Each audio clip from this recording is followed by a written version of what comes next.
దళిత క్రైస్తవులకు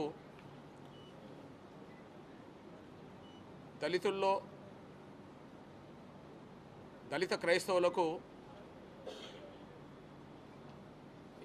ఎస్సీ హోదా వర్తించదు అన్న రాష్ట్రపతి ఆర్డర్ని ఉపసంహరించుకోవాలని చెప్పి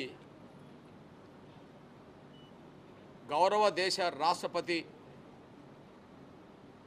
ద్రౌపది ముర్ము గారికి దళిత క్రైస్తవులు దళిత ముస్లింలు అందరి పక్షాన మేము విజ్ఞప్తి చేస్తున్నాం, డిమాండ్ చేస్తున్నాం. అదే సమయంలో ప్రస్తుత కేంద్ర ప్రభుత్వం గౌరవ ప్రధానమంత్రి నరేంద్ర మోడీ గారు ఈ విషయంలో కేంద్రం పక్షాన చొరవ తీసుకోవాలని ఆ ఆర్డర్ను ఉపసంహరించుకునే విధంగా చొరవ తీసుకోవాలని నేను విజ్ఞప్తి చేస్తున్నా.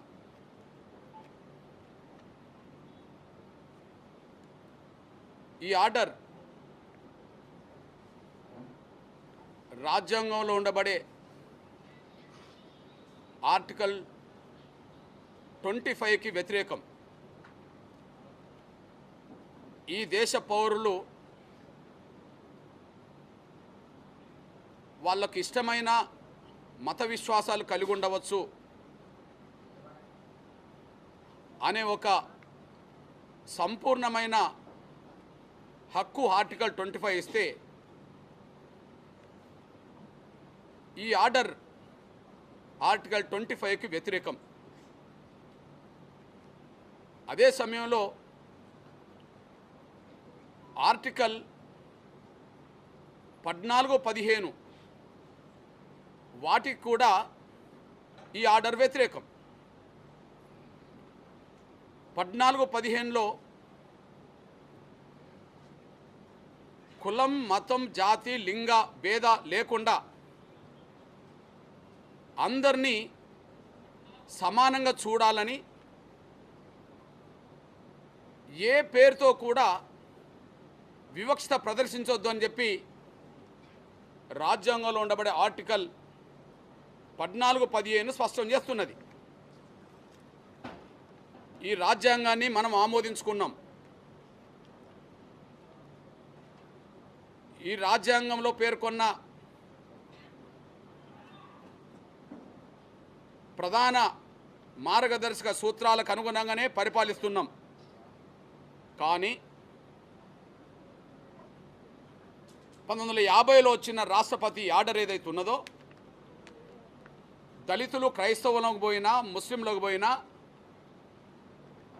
ఖచ్చితంగా వాళ్ళకి ఎస్సీ హోదా వర్తించదని చెప్పి ఏ ఆర్డర్ అయితే వచ్చిందో ఆ ఆర్డర్ ముమ్మాటికి ఆర్టికల్ 25కి ఆర్టికల్ 14, 15కి వ్యతిరేకం. కాబట్టి దీన్ని ఉపసంహరించుకోవాలని చెప్పి మేము విజ్ఞప్తి చేస్తున్నాం. ఇది మొదటిది. అదే సమయంలో ఒకవేళ ఈ దేశాన్ని మనం హిందూ దేశంగానే చూడదలుచుకుంటే, ఈ దేశాన్ని సనాతన ధర్మానికి అనుగుణంగానే మనం పరిపాలించదలుచుకుంటే భారతదేశం హిందూ దేశంగానే ఉంటుందని చెప్పి, హిందువులు మాత్రమే ఈ దేశంలో ఉండాలని చెప్పి రాజ్యాంగంలో ఇప్పటికే ఉన్న ఆర్టికల్ 25ని రద్దు చేసి భారత ప్రజలు హిందూ మత విశ్వాసాలకు లోబడి ఉండడం తప్ప మరో మతం ఎన్నుకునే స్వేచ్ఛ లేదని చెప్పి ఆర్టికల్ 14, 15 రద్దు చేసి మీరు నిర్ణయం తీసుకోగలిగితే అప్పుడు దేశ ప్రజలు మీరు అనుకున్న హిందూ విశ్వాసానికి అనుగుణంగా ఉండడానికి అవకాశం ఉన్నది. అది న్యాయం అవుతే, అది ధర్మం అవుతే రాజ్యాంగంలో ప్రస్తుతం పేర్కొన్న చట్టాలను ఉల్లంఘించడం కంటే ఆ రాజ్యాంగంలో పేర్కొన్న ఆ చట్టాలు మీకు ఇబ్బందిగా ఉంటే రాజ్యాంగంలో పేర్కొన్న ఆ చట్టాలు ఇవి మత మార్పిడులకి కేంద్రంగా ఉన్నాయని మీరు భావించుకుంటే మీరు ఆ చట్టాలను తీసేయండి. అప్పుడు అందరు కలిసి ఏ విశ్వాసానికి అనుగుణంగా ఉండాలో ఉండడానికి అవకాశం ఉన్నది. కానీ ఇక్కడ మేము చెప్పదలుచుకున్నది ఏంటంటే మీరు రద్దన్న చేయండి, లేదా ఆర్టికల్ 25ని ఆర్టికల్ 14, 15ని రద్దన్న చేయండి, లేదా రాష్ట్రపతి ఆర్డర్ని ఉపసంహరించుకోవన్నా చేయండి. ఇది రెండింటికి వైరం ఉన్నది. ఆర్టికల్ 25 ఉండగా ఆర్టికల్ 14, 15 ఉండగా రాష్ట్రపతి ఆర్డరు రాజ్యాంగ విరుద్ధం అవుతుంది కదా, రాజ్యాంగ విరుద్ధం అవుతుంది కదా. ఆర్డర్కు చట్టాలకు వైరుధ్యం వచ్చినప్పుడు మీరు ఆర్డర్ను కాపాడుకోదలుచుకుంటే చట్టాలను ఉపసరించుకోండి, చట్టాలను కాపాడదలుచుకుంటే ఆర్డర్ను ఉపసరించుకోండి. రెండు ఎలా ఉంటాయి? సేమ్ టైం మొన్న ఒక దళిత క్రైస్తవ పాస్టర్ నాకు పలానోళ్ళు వేధించిండ్రు, అవమానించిండ్రు కాబట్టి SC ST యాక్ట్ వర్తించుతుంది కాబట్టి అని చెప్పి ఒక కేసు పెడితే ఆ కేసు మీద వచ్చిన జడ్జిమెంటే ఇది SC ST యాక్ట్ దీనికి వర్తించదు అని సుప్రీంకోర్టు జడ్జిమెంట్ ఇచ్చింది. సుప్రీంకోర్టు జడ్జిమెంట్ అనేది ఆర్డర్ ఉండడం వల్లనే ఇచ్చింది కదా. సుప్రీంకోర్టు జడ్జిమెంట్ అనేది 1950 ఆర్డర్ ఉండడం వల్ల ఇచ్చింది కదా. నేను విజ్ఞప్తి చేస్తున్నా, ఇక్కడ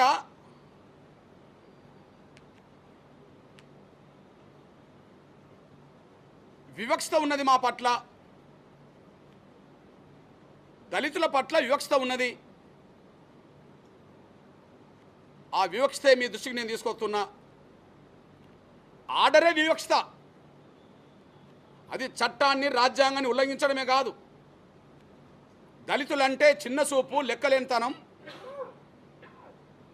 వాళ్ళు ఉంటే ఇక్కడ ఉండాలి, లేకపోతే వాళ్ళ హక్కులు వదులుకొని వెళ్ళాలని చెప్పి ఆదేశిస్తున్నది ఆర్డర్. మీరుంటే హిందువులో ఉండండి, లేదా ఇప్పుడు ఆ 1915 ఆర్డర్లో కొంత సవరించి బౌద్ధుల్లో సిక్కులకు ఇచ్చారు, మీరు సిక్కులో చేరితే చేరండి, లేదా మీరు బౌద్ధంలో చేరితే చేరండి. 90లో బౌద్ధం కూడా ఎస్సీలో గుర్తించారు. ముందు ఆర్డరు హిందువులకే వర్తించింది దళితుల్లో, తర్వాత అది సిక్కులకు వర్తించింది దళితుల్లో, ఆ తర్వాత బౌద్ధులకు వర్తించింది దళితుల్లో. ఇప్పుడు మీరు ఉంటే మీరు హిందువుల్లో ఉండండి, మారదలుచుకుంటే సిక్కుల్లో పోండి, లేకపోతే బౌద్ధంలో పోండి. కానీ మీరు క్రైస్తవులో పోతే ఎట్లా అనే పద్ధతిలో, మీరు ఇస్లాంలో పోతే ఎట్లా అనే పద్ధతిలో ఆర్డర్ దళితులకు మాత్రమే కండిషన్ పెడుతున్నది, దళితులకు మాత్రమే కండిషన్ పెడుతున్నది. ఇప్పుడు ఈ ప్రెస్ మీట్ నేను ఆంధ్రప్రదేశ్ రాజధాని అమరావతి కేంద్రంగా గుంటూరులో పెడుతున్నా. దళితులకేనా ఈ వివక్షత? ఎవరు మారినా మనకు మంచిదేనా? ఎవరు మారినా వాళ్ళ రైట్స్ ఉంటాయా? ఒక దళితులేనా మారద్దు? ఈ దేశంలో కులం వల్ల, కుల వివక్షత వల్ల అస్పృశ్యతగా మిగిలిపోయింది, అంటాన్ వాళ్ళుగా మిగిలిపోయింది దళితులే. ఈ కుల వ్యవస్థలో ఎక్కువ బాధితులు దళితులే. కానీ ఆ దళితులు బాధితులు వాళ్ళు ఎటుపోవద్దు, పడితే పడి ఉండండి, కానీ మిగిలిన వాళ్ళు ఎటుపోయినా మీరు రైట్స్ ఉంటాయి, మిగిలిన వాళ్ళు ఎటుపోయినా రైట్స్ ఉంటాయి. నేను ఆంధ్రప్రదేశ్ గడ్డ నుంచి మాట్లాడుతున్నా. ఇది ఆర్డరు ఉపసంహరించుకోమని చెప్తున్నా, లేదా చట్టాలను తీసేయమని చెప్తున్నా. ఏదో తెలుసండి, ఎందుకు కేంద్రం తలుచుకుంటే చట్టాలను ఉపసరించుకోదా? రైతు చట్టాలు తీసుకొచ్చింది మన కేంద్ర ప్రభుత్వమే, రైతు చట్టాలు ఉపసంహరించుకోలేదా? రద్దు చేయాలనుకున్నాం, ఆర్టికల్ 370 రద్దు చేయలేదా? మనం నిర్మించుకోదలుచుకున్నాం, రామ మందిరం మనం నిర్మించుకోలేదా? ప్రభుత్వం దలుచుకుంటే ఏదైనా చేయవచ్చు కదా, మెజార్టీ ఉన్నది కదా, సంపూర్ణ మెజార్టీ ఉన్నది కదా పార్లమెంట్లో, ఏదైనా చేయవచ్చు కదా. ఇక్కడ తెలుసు కదంటే ఇప్పుడు నేను ఆంధ్రప్రదేశ్ గడ్డ నుంచి మాట్లాడుతున్నా. సోదరులారా, ఈ రాష్ట్రంలో బీసీ రిజర్వేషన్ అమలు జరుగుతున్నాయి. ఎస్సీలకే కాదు కదా, ఈ రాష్ట్రంలో బీసీ రిజర్వేషన్ అమలు జరుగుతున్నాయి.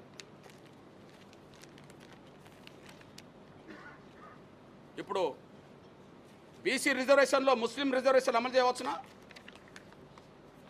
బీసీ రిజర్వేషన్లో ముస్లిం రిజర్వేషన్ అమలు చేయవచ్చునా? అరే, క్రైస్తవ్యంలో ఇస్లాంలో సమానత్వం ఉన్నది, కులాలు లేవని అంటుండ్రు కదా, మీరు చెప్తుండ్రు కదా. ఇస్లాంలో క్రైస్తవంలో ప్రపంచంలో ఎక్కడ కులాలు లేవు, కానీ ఇక్కడికి వచ్చినప్పటికీ కులాలు వర్తిస్తాయి. కుల వ్యవస్థలో కులాలు వర్తించకపోతే ఇది ఆంధ్రప్రదేశ్ బీసీ రిజర్వేషన్ల పట్టిక, ఆంధ్రప్రదేశ్ బీసీ రిజర్వేషన్ల పట్టిక. ఈ బీసీ రిజర్వేషన్లో 33 ఏ గ్రూపులో 33వ పేరు మెహతార్ ముస్లిం. బీసీ రైట్స్ ముస్లింలకు, ఇలా బీసీలందరూ హిందువులే అనుకుందాం, ఇలా బీసీలందరూ ఇక్కడ మెహతార్లు తప్ప, ఏ గ్రూప్లో మెహతార్లు తప్ప, మెహతార్లు అంటే 100% ప్రవక్త నమ్ముకున్న ముస్లింలే కదా. ఇక్కడ ముస్లింలు ఏ గ్రూపులో ఉండబడే అందరితో రిజర్వేషన్ పంచుకుంటున్నారు. ఓకే, బి గ్రూపులో 5వ క్రమ సంఖ్యలో దూదియక్లా, లద్దాఫ్, పింజరి, నూర్బాషా, దూదియక్లా, లద్దాఫ్, నూర్బాషా, పింజారి, వీళ్ళు ముస్లింలే కదా. హిందువులు బీసీలు ఉన్న లిస్టులో బీసీ రిజర్వేషన్లకు వాళ్ళు అర్హులైనరు కదా.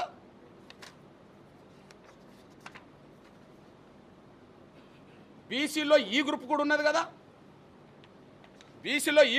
కదా, ఈ గ్రూపులో 14 బీసీ వర్గాలను చేర్చి ఈ గ్రూపులో ఇచ్చారుగా. బీసీ రిజర్వేషన్లలోనే ఏ గ్రూపులో హిందూ ముస్లింలు మహమ్మద్ ప్రవక్త నమ్ముకున్న హిందువులు, అది మహమ్మద్ ప్రవక్త నమ్ముకున్న ముస్లింలు తీసుకున్నారు. బి గ్రూపులో హిందువులు ప్రవక్త నమ్ముకున్న ముస్లిం రిజర్వేషన్ పొందుతున్నారు ఆంధ్రప్రదేశ్లో. ఈ గ్రూపులో 14 ముస్లిం వర్గాలు పొందుతున్నారు. ముస్లింలకు సమానత్వం అనేది ప్రపంచంలో ఇక్కడ లేదు కాబట్టి బీసీ వర్గాల్లో ముస్లింలు కూడా చేర్చారు. ఇది అమలు జరగవచ్చునా? ఓకే, బీసీలో రాని ముస్లిం వర్గాలు ఓసీలో కూడా ఉంటారు. అంటే ముస్లింలందరినీ ఒకే వర్గంలో చేర్చలేదు కదా. వాళ్ళని ఏ గ్రూపులో చేర్చారు, బి గ్రూపులో చేర్చారు, ఈ గ్రూపులో చేర్చారు, బీసీలో. ఆయన ఇంకా డెవలప్ అయిన ముస్లింలు కూడా ఉన్నారు, ముస్లిం వర్గాలు ఉన్నాయని అంటుండ్రు. ఇప్పుడు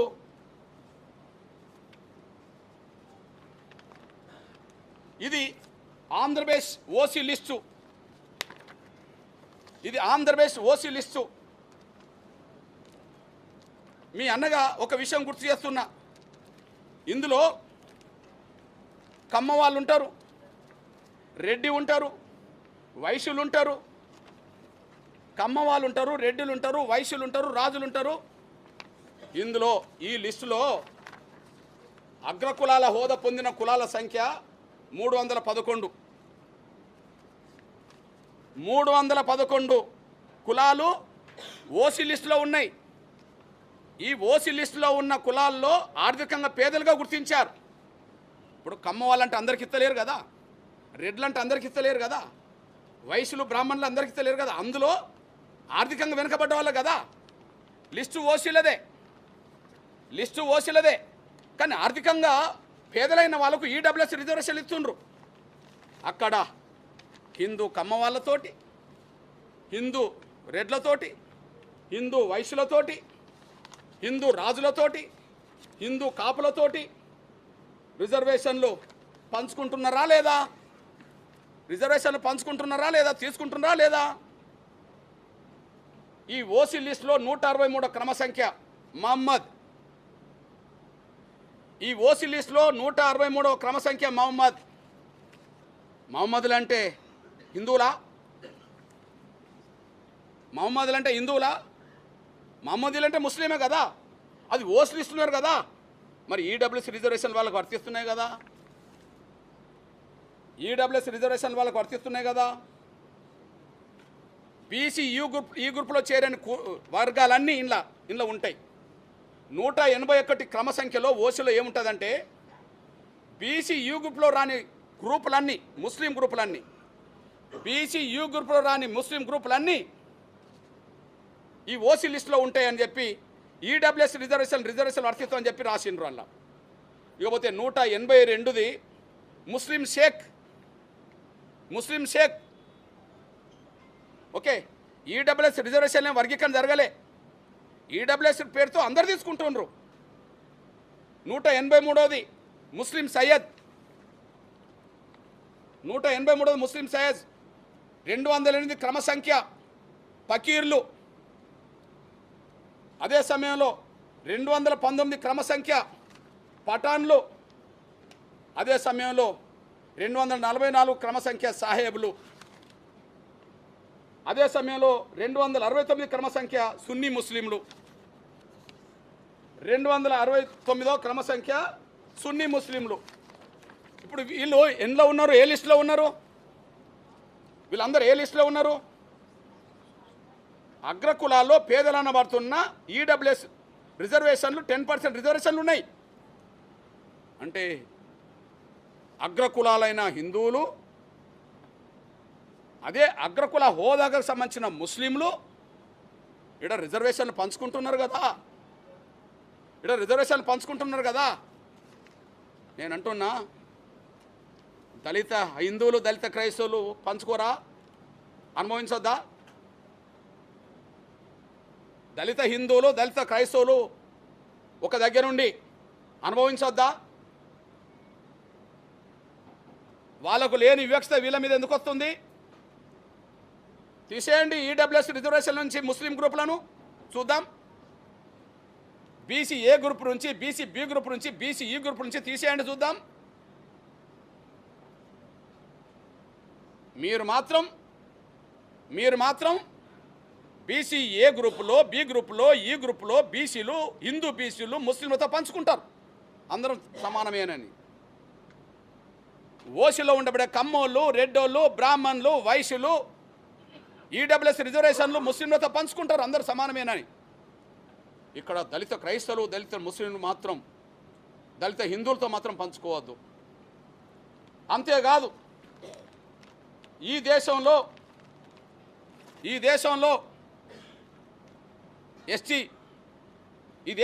ఎస్టీ పార్లమెంటు ద్వారా రాష్ట్రపతి గుర్తించింది. ఆర్టికల్ 341 ప్రకారంగా ఎస్సీలను, 342 చట్టపరంగా ఎస్సీలను గుర్తించిండ్రు. అంటే రాజ్యాంగంలో చట్టాలు పక్కపక్కనే ఉన్న ఎస్సీ లాగానే.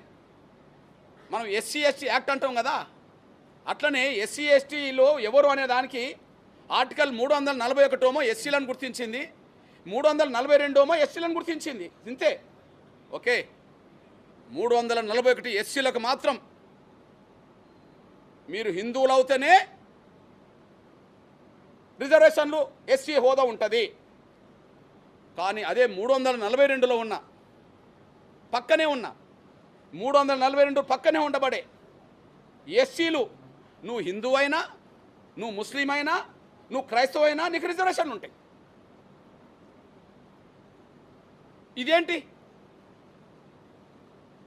ఇదేంటి ఇక్కడ ఉన్నది కదా. నా ఎస్టీ సోదరుల రిజర్వేషన్లు ఇక్కడ 6% ఉన్నారు, ఆంధ్రప్రదేశ్లో 6% ఉన్నది. నేనంటున్నా 6% ఎస్టీ రిజర్వేషన్లో గిరిజనులో క్రైస్తవులు అసలే లేరంటామా? గిరిజనులో క్రైస్తవులు లేరంటామా? ఉన్నారు కదా. మరి వాళ్లకు క్రైస్తవులైనా వర్తిస్తున్నది కదా, ఓకే. ఈ దేశంలో ఈశాన్య రాష్ట్రాల్లో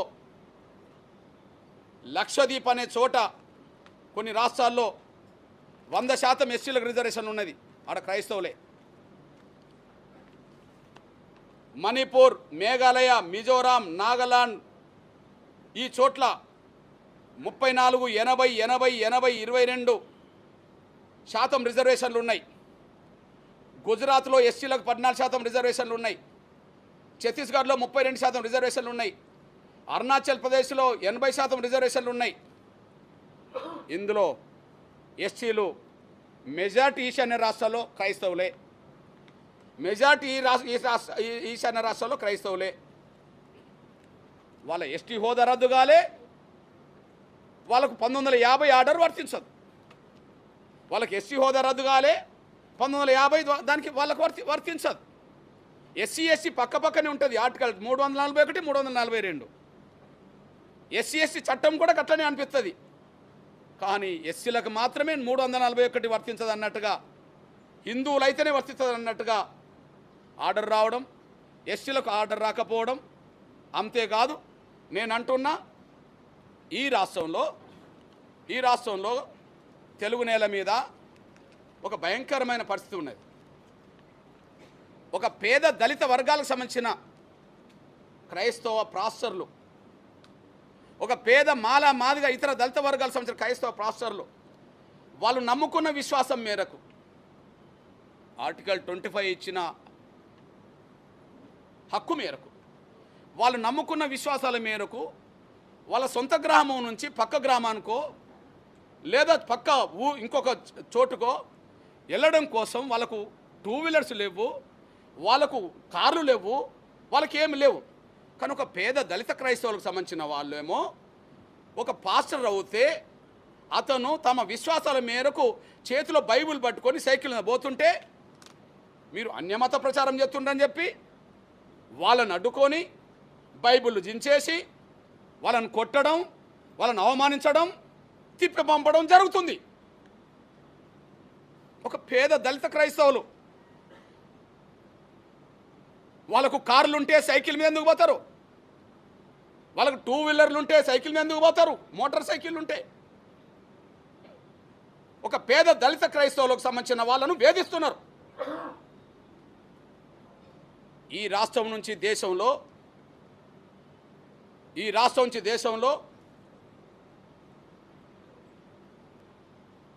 ఈ దేశానికి క్రైస్తవ మతం అనే ప్రచారాన్ని తీసుకొచ్చింది అగ్రకుల బ్రాహ్మణులు. ఈ దేశానికి క్రైస్తవ మతం అనే ప్రచారాన్ని తీసుకొచ్చింది అగ్రకుల బ్రాహ్మణులు.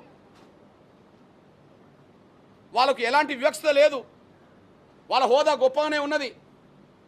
వాళ్ళు తీసుకొచ్చి యేసుక్రీస్తు దృష్టిలో క్రైస్తవ మతస్థులు అందరూ సమానంగానే, మీరు హిందూ దేవాలయాలకు వీళ్ళు రానిత్తలేరు, మీరు మమ్మల్ని బజార్లో తిరగనిత్తలేరు, కాబట్టి ఇక్కడికి మీకు స్వేచ్ఛ ఉన్నది, మీరు వచ్చి మొక్కవచ్చు అని చెప్పి వాళ్ళకు బడులోనో చదువో ఏదో వైద్యమో తీసుకొచ్చి గుడి కట్టిస్తే ఆ గుడిలోకి వెళ్ళారు.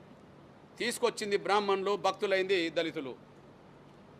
ఇవల్ల ఈ ఆంధ్రప్రదేశ్ గడ్డ మీద ఉన్న పెద్ద పెద్ద పాస్టర్లు, ఫాదర్లు, బిషప్లు ఈ తెలుగు గడ్డ మీద, ముఖ్యంగా ఆంధ్రప్రదేశ్ గడ్డ మీద నుండి ఈ గడ్డ మీద పుట్టినోళ్ళే కోట్ల రూపాయల విలువ గల కార్లలో పోయి ప్రచారం చేస్తుంటారు. ఈ దేశం మొత్తం తిరిగి ప్రచారం చేయడానికి విమానాల్లోకి వెళ్తారు. వాళ్ళే ప్రపంచ దేశాల్లో కూడా కనిపిస్తుంటారు. ఈ ఆంధ్రప్రదేశ్ గడ్డ మీద పుట్టిన బ్రాహ్మణ ఫాదర్లు, పాస్టర్లు, బిషప్లు, కమ్మారెడ్డి కాపు బ్రాహ్మణ, కమ్మారెడ్డి కాపు ఫాదర్లు, పాస్టర్లు, బిషప్లు వాళ్ళు సైకిల్ మీద ఎప్పుడన్నా బొంగ చూసామా? వాళ్ళు సైకిల్ని పట్టుకొని ఊరు దాటి ఊరికి వెళ్తున్నట్టుగా ఎక్కడన్నా సైకిల్ తొక్కంగా చూసామా? సైకిల్ తొక్కే మాదిగా దళిత క్రైస్తవులు నోమా అడ్డుకుంటారు, కొడుతారు, అవమానిస్తారు. ఇప్పుడు కోట్ల రూపాయల విలువ గల లగ్జరీ కార్లలో, ప్రత్యేక విమానాల్లో, దేశ విదేశాలు తిరిగి ప్రచారం చేసే బ్రాహ్మణ ఫాదర్లకు, కమ్మారెడ్డి కాపు పాస్టర్లకు, బిషప్లకు వాళ్ళకేం కాదు ఈ దేశంలో. ఇది ఎట్లా న్యాయం అవుతుంది? ఇది ఎట్లా ధర్మం అవుతుంది? మీకు కార్లు ఉన్నాయి, మీకు విమానాలు పోతారు, మీకు ప్రత్యేక విమానాలు ఉన్నాయి. మీరొక్క దిక్కు ప్రార్థన పేరుతో కూటమి పెడితే రాష్ట్రం దేశం మొత్తం మీద లైవ్ల ద్వారా చూపించుకుంటాన్రు. మాకు ఊరు దాటి ఊరు పోవడానికి కూడా శక్తి లేకనే సైకిల్ మీద పోతున్నారు. వీళ్ళు మీకు శత్రువులు అవుతాన్రు. మా దళిత క్రైస్తవుల మీద, మా పేద వర్గాల మీద దాడులు ఆపాలి. మీకు చేతనవుతే విమానాల మీద పోయేటోళ్ళ గురించి ఆలోచించండి. మీకు చేతనైతే లగ్జరీ కార్లలో తిరిగే కమ్మ, రెడ్డి, కాపు, బ్రాహ్మణ ఫాదర్ల గురించి ఆలోచించండి. అంతేగాని దళిత క్రైస్తవుల జోలికి వస్తే మౌనంగా ఉండలేము. ఇది కూడా మా ఆత్మగౌరవ సమస్యే, ఇది మా అస్తిత్వ సమస్యే. మీకు మతం మారే స్వేచ్ఛ మీకు మాత్రమే వద్దు అని చెప్తే ఇది నిర్బంధంలో మమ్మల్ని పెట్టినట్టే. 4 గోడల మధ్యలో పిల్లిని బంధించి కొట్టాలనుకున్న పిల్లి ఎదురు దొరుకుతుంది. 4 గోడల మధ్యలో పిల్లిని బంధించి కొట్టాలన్నా కూడా, చంపాలన్నా కూడా పిల్లి ఎదురు తిరుగుతుంది. అందరికీ స్వేచ్ఛనిస్తాం కానీ దళితులకు మాత్రం ఇవ్వమని చెప్పి దళితులను వేధిస్తే, దళితుల హక్కులను తీసేసే ప్రయత్నం చేస్తే మౌనంగా ఉండలేరు. నేను నా దళిత క్రైస్తవ సమాజానికి నేను విజ్ఞప్తి చేస్తున్నా, గుర్తు చేస్తున్నా. దళితుల్లో నా మాల, మాదిగ, రెల్లి, ఇతర దళిత కులాలు ఉన్నాయి. మన మధ్యలో చిన్న చిన్న అంతరాలు, భిన్నాభిప్రాయాలు ఉంటే ఉండవచ్చు. మన మధ్యలో చిన్న చిన్న అంతరాలు, భిన్నాభిప్రాయాలు ఉంటే ఉండవచ్చు. కొన్ని అంశాల మీద, కొన్ని సమస్యల మీద మనకు విభేదాలు కూడా ఉండవచ్చు. కొన్ని అంశాల మీద, కొన్ని సమస్యల మీద మనకు విభేదాలు కూడా ఉండవచ్చు. అయినప్పటికీ ఆ విభేదాలను, ఆ భిన్న ఉండే అంశాలను మనం తగ్గించుకుందాం. ఖచ్చితంగా మనం దళిత హిందువుల అస్తిత్వాన్ని, దళిత క్రైస్తవుల అస్తిత్వాన్ని, హిందువులకు ఉండే స్వేచ్ఛను, దళిత క్రైస్తవులకు ఉండే స్వేచ్ఛను కాపాడుకునే దిశగా మనం ముందుకు సాగుదాం. ఖచ్చితంగా ఇట్లాంటి దుర్మార్గమైన చర్యల్ని తిప్పికొట్టే విషయంలో అందరం కలిసి అన్నదమ్ముల్లాగా మనం ముందుకు సాగుదాం. కొన్ని విషయాల్లో మనకు భిన్నాభిప్రాయాలు ఉండవచ్చు. కొన్ని విషయాల్లో మన మధ్యలో చిన్న విషయాల మీద ఏదో అభిప్రాయ భేదాలు ఉంటే ఉండవచ్చు. అయినప్పటికీ ఇది టోటల్గా మన దళితుల అస్తిత్వం, ఆత్మగౌరవ సమస్య. ఇది ఉమ్మడి సమస్య. దీన్ని ఎదుర్కోవాల్సిన బాధ్యత కూడా మన అందరి మీద ఉన్నది. ఆ విషయంలో ఒకరి మధ్యలో ఒకరికి ఉండబడే అపోహలను తగ్గించుకుందాం. భిన్నాభిప్రాయాలను కూడా తగ్గించుకుందాం. మనకు వచ్చిన ప్రమాదాన్ని ఎదుర్కొనే కాడ, నివారించుకునే కాడ ఒకటవుదాం. ఆ విషయంలో నా దళిత సోదరులందరూ ఆలోచించాలని విజ్ఞప్తి చేస్తున్నా. అదే సమయంలో అక్కడక్కడ సోషల్ మీడియాలో లేకపోతే ఇతరత్ర మీడియాలో మాలా మాదిగల మధ్యలో ఏదైనా చిన్న సమస్య ఉత్పన్నమవుతే దాన్ని పెద్దదిగా చేసే ప్రయత్నం ఎంఆర్పిఎస్ వైపు నుండి చేయొద్దని, మాలా వైపు నుండి కూడా చేయొద్దని, మన మధ్యలో చిన్న అభిప్రాయాలు, భేదాలు, ఆయా గ్రామాల్లో చిన్న సమస్యలు ఉన్నా కూడా అది సామరస్యంగా పరిష్కరించుకునే దిశగానే, అది అన్నదమ్ముల్లాగా పరిష్కరించుకునే దిశగానే మనం ముందుకు సాగుదాం. మన ఐక్యతను, మన అస్తిత్వాన్ని బలంగా నిలబెట్టే ప్రయత్నం చేద్దాం. ఈ విషయంలో ఎవరైనా సరే సమయం పాటించాల్సిందిగా, ఎట్టి పరిస్థితుల్లో రాబోయే రోజుల్లో సోషల్ మీడియాలో చిన్న చిన్న మాదిగల భిన్నాభిప్రాయాలని ఎవరు కూడా ఎక్స్పోజ్ చేయకుండా, ఎక్కడ చిన్న సమస్య ఉత్పన్నమవుతే అక్కడనే మనం పరిష్కరించుకునే విధంగా, సహనంతో పరిష్కరించుకునే విధంగా, సోదరత్వంతో పరిష్కరించుకునే విధంగా ముందుకు రావాలని చెప్పి, అది ఎంఆర్పిఎస్ నాయకత్వం కూడా పాటించాలని చెప్పి నేను విజ్ఞప్తి చేస్తున్నా. నా మాల ఇతర దళిత సంఘాలకు కూడా నేను విజ్ఞప్తి చేస్తున్నా. ఈ వచ్చిన ప్రమాదాన్ని నివారించుకునే కానీ మనం ఉండాలి కానీ మన చిన్న చిన్న అంశాలను మళ్ళీ ఎక్స్పోజ్ బలంగా చేసుకోకుండా సామరస్యంగా పరిష్కరించుకునే దిశగానే మనం ఉండాలని చెప్పి నేను సవినంగా విజ్ఞప్తి చేస్తున్నా. అదే సమయంలో ఈ దేశంలో ఈ దళిత క్రైస్తవులకు అనే పేరుతో రిజర్వేషన్ లేకుండా చేసే కుట్ర ముందు బ్రాహ్మణ వర్గమే చేసింది. ఎందుకంటే ఆ కుట్రను సరిదిద్దడం ఈనాటి బాధ్యత అని చెప్పి నేను రాష్ట్రపతి గారికి, ప్రధానమంత్రి గారు గుర్తు చేస్తున్నా. బ్రాహ్మణ వర్గమే చేసింది అనడానికి సాక్ష్యం ఆనాడు ఈ ఆర్డర్ ఇచ్చిన రాష్ట్రపతి బ్రాహ్మణుడు, ఆనాడు ఈ ఆర్డర్ ఇచ్చింది బ్రాహ్మణుడు. పరోక్షంగా ప్రత్యక్షంగా ఆర్డర్ రావడానికి కోఆపరేట్ చేసింది ఆనాడు ప్రధానమంత్రి నెహ్రూ బ్రాహ్మణుడు. నెహ్రూ బ్రాహ్మణుడు. దళిత క్రైస్తవులకు రిజర్వేషన్ అవసరం లేదు, దళిత క్రైస్తవులకు రిజర్వేషన్ అవసరం లేదు, మాకు ఇక్కడ దేశ ప్రజలందరితో మాకు సమానమైన గౌరవం ఉన్నదని చెప్పి, దళిత క్రైస్తవులకు రిజర్వేషన్ అవసరం లేదని చెప్పి రాజ్యాంగ సభలో మాట్లాడిన దేశ క్రైస్తవుల ప్రతినిధిగా పాల్గొన్న హెచ్సి ముఖర్జీ బ్రాహ్మణుడు. ముఖర్జీ బ్రాహ్మణుడు. ఆ తర్వాత వల్లభాయ్ పటేల్ ఉండవచ్చు, ఇంకా చాలామంది ఉండవచ్చు.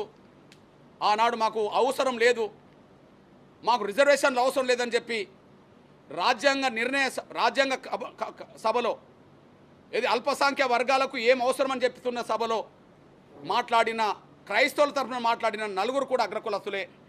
అందులో దానికి చైర్మన్గా ఉన్న వ్యక్తి కూడా ఈ హెచ్సి ముఖర్జీ చైర్మన్ బ్రాహ్మణుడే.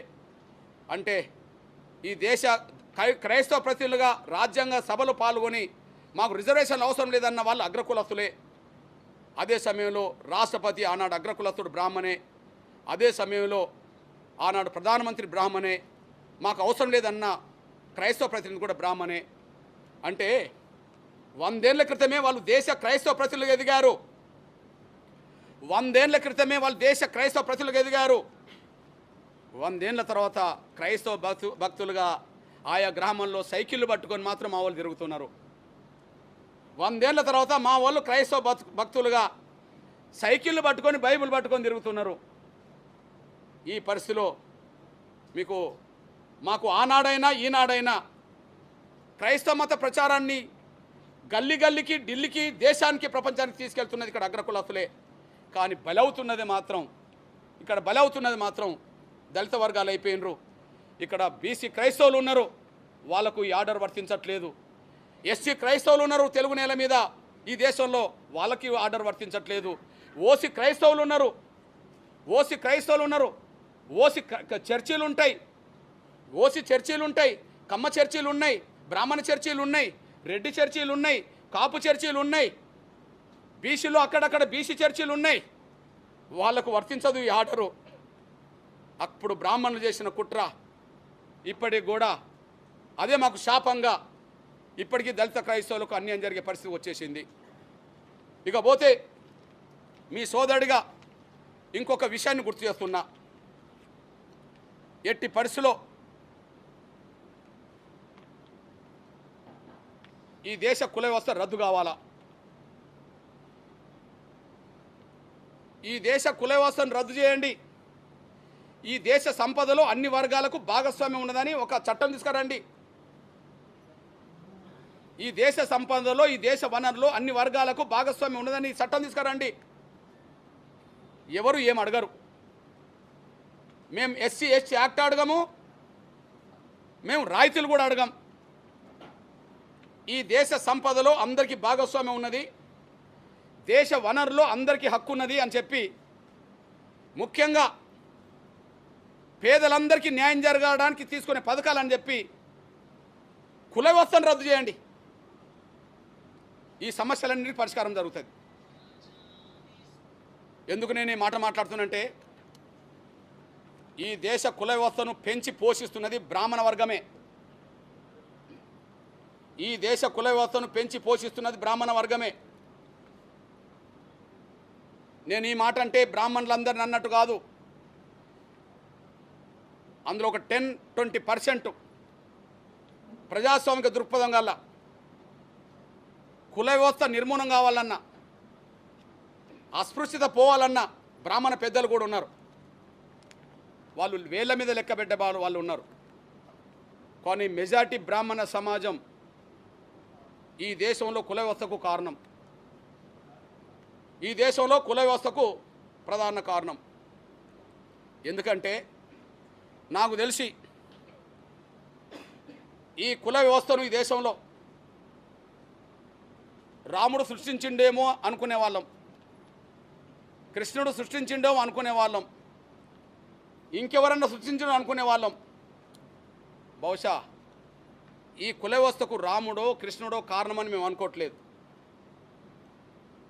ఈ కుల వ్యవస్థకు, కుల అసమానతలకు, ఈ కుల వ్యవస్థకు, అస్పృశ్యతకు పెంచింది పోషిస్తున్నది బ్రాహ్మణ వ్యవస్థ. పెంచింది పోషిస్తున్నది బ్రాహ్మణ వ్యవస్థ. ముందు కుల వ్యవస్థను రద్దు చేయాల్సిన బాధ్యత ఉన్నది. కుల వ్యవస్థను రద్దు చేయాల్సిన బాధ్యత ఉన్నది. కారణం ఏంటంటే కుల వ్యవస్థలో అగ్రగణ్య హోదా ఎవరు పెట్టుకున్నారు?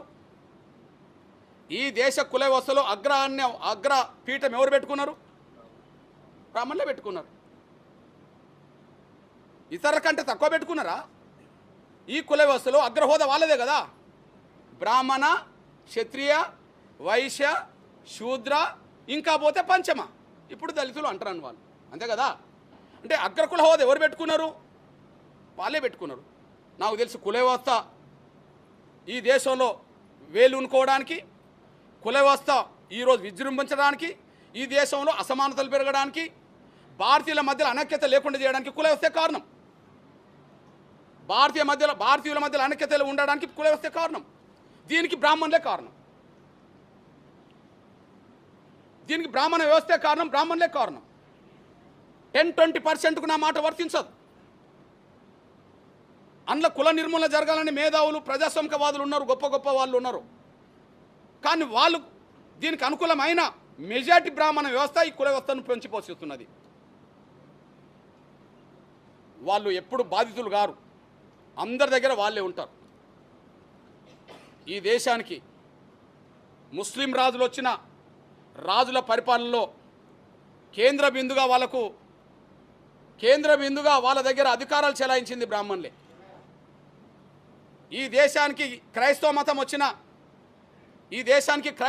వచ్చిన బ్రిటిష్ ఇండియా ప్రభుత్వంలో అన్ని వ్యవస్థలను ప్రభావితం చేసింది బ్రాహ్మణులే. హిందూ రాజులు పరిపాలించిన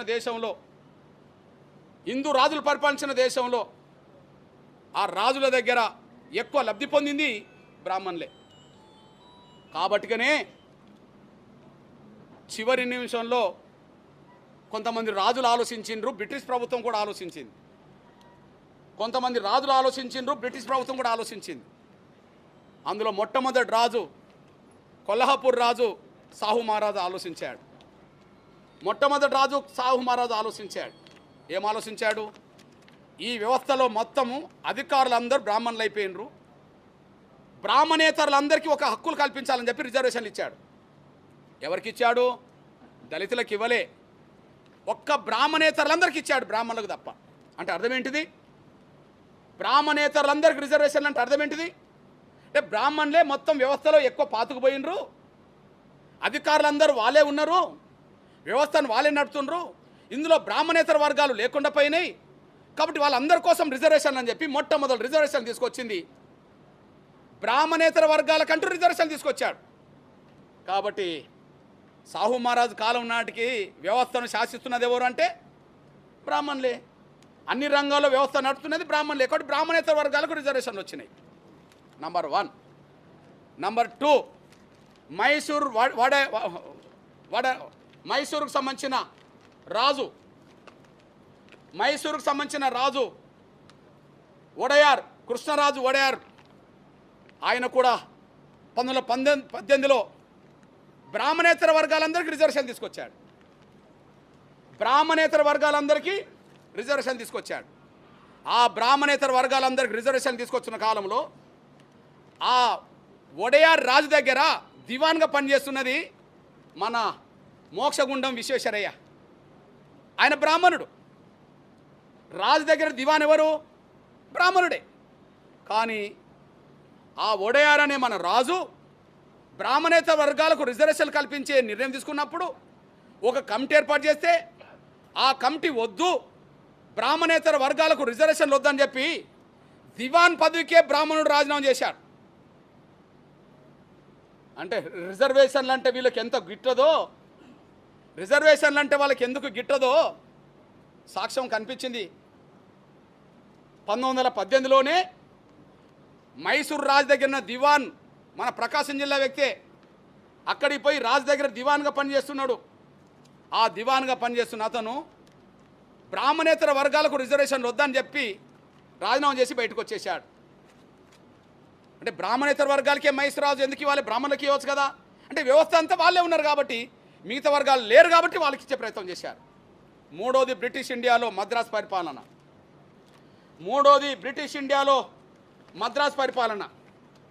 బ్రిటిష్ ఇండియాలో మద్రాసు పరిపాలనలో జస్టిస్ పార్టీ నాయకత్వంలో ఒక పెద్ద ఉద్యమం జరిగితే ఆ ఉద్యమం ద్వారా బ్రాహ్మణేతర వర్గాలకు రిజర్వేషన్లు వచ్చేసినాయి.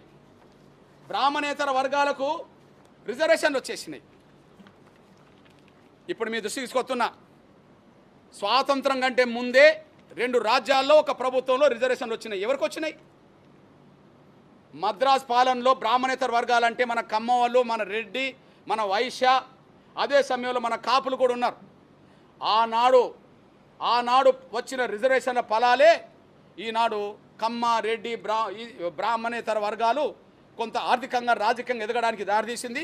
వాళ్ళ పరిపాలనలో భాగస్వాములయ్యారు. మైసూర్ రాజు బ్రాహ్మణేతర వర్గాలకు రిజర్వేషన్లు ఇస్తే వక్కలిగా కాళింగ లాంటి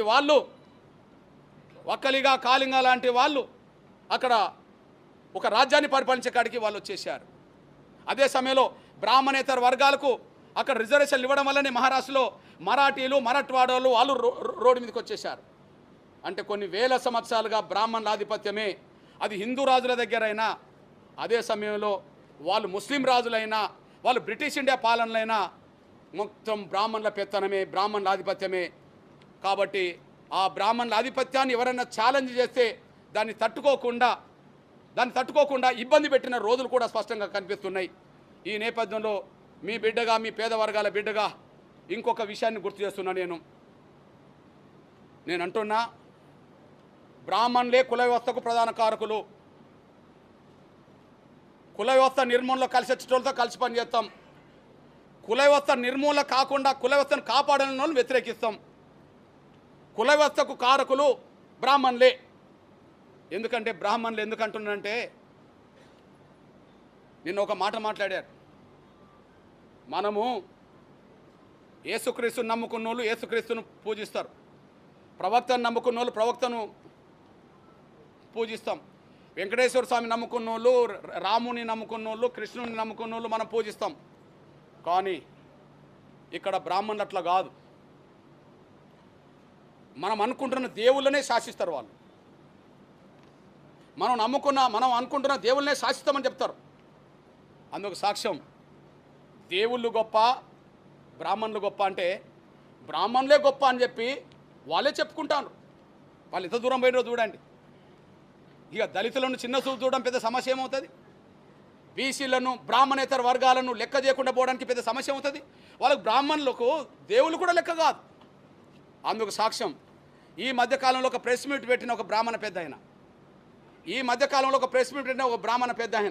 ఒక ఆయన ఏం మాట్లాడిండో ఒకసారి వినండి.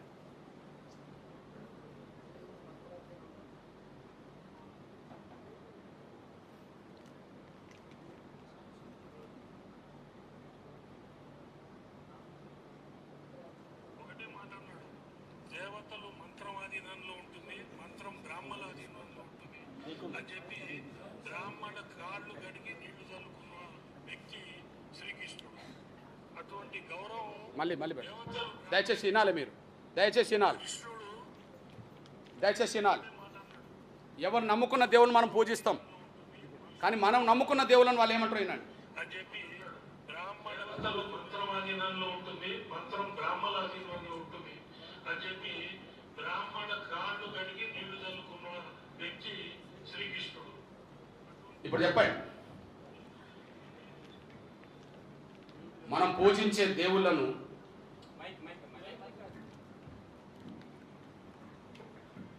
హిందువులుగా అన్ని వర్గాల వాళ్ళు పూజిస్తారు కదా శ్రీకృష్ణుడిని. కానీ మంత్రం ఆధీనంలో దేవుళ్ళుంటే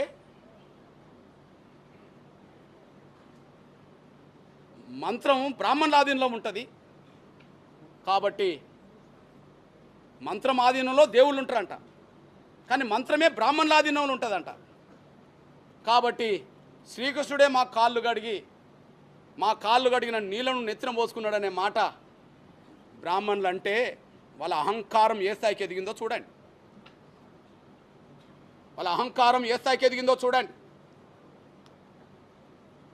వాళ్ళు దేవుళ్ళే, మనం అనుకునే దేవుళ్ళే వాళ్ళ కాళ్ళు కడిగి నెత్తిన పోసుకుంటారంట నీళ్లను. ఇక దళితులంటే వాళ్ళకి ఏం లెక్క, బీసీలంటే బ్రాహ్మణేతర వర్గాలంటే ఇంక వాళ్ళకి ఏం లెక్క చెప్పండి. ఇది సాక్ష్యం ఇక్కడ మీ దృష్టికి తీసుకొస్తున్నా. ఇక్కడ రాముడి తప్పని మేము అనం, కానీ కొన్ని సందర్భంలో బ్రాహ్మణులే రాముడి ద్వారా శంభుకుని చంపించారు. ఆనాడు రాజధర్మం ప్రకారం గంట, ఆనాడు రాజధర్మం పరంగా ఎవరు చంపించారు? ఒక బ్రాహ్మణ వ్యక్తి కొడుకుకు పాము కుట్టి చనిపోతే